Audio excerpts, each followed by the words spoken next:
Αγάπη μου σου γράφω ένα ποίημα. Θα ήθελα να ζήσω σε ένα κύμα, να με πάει και να με φέρνει και στη σκέψη σου να μπαίνει,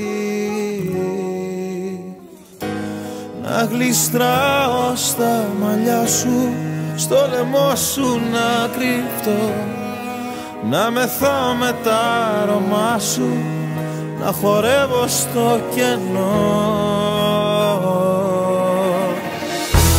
Πάρε με μαζί σου στο πιο όμορφο όνειρο, πάνω στο κόρμι σου, στου φιλιού σου το βυθό. Θα σε εσύ το κύμα, θα μ' αέρας που φυσά.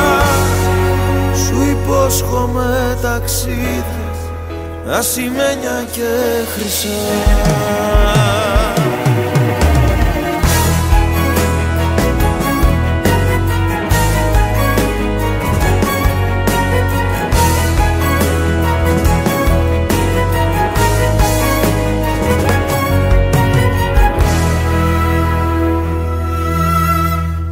Αγάπη μου στα δυο υγρά σου μάτια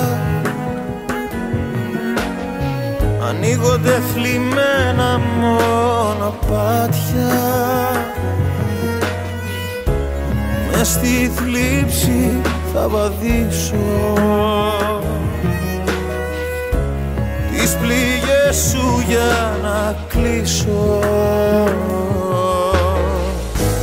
Κι όταν φτάσω στην άκρη και το μαύρο έχει χαθεί, θα χαράξω ένα δάκρυ, μια υπόσχεση ακριβή. Πάρε με μαζί σου στο πιο όμορφο όνειρο, πάνω στο κόρμι σου, στου φιλιού σου το βυθό. Θα σε εσύ το κύμα, θα μ' αέρας που φυσά.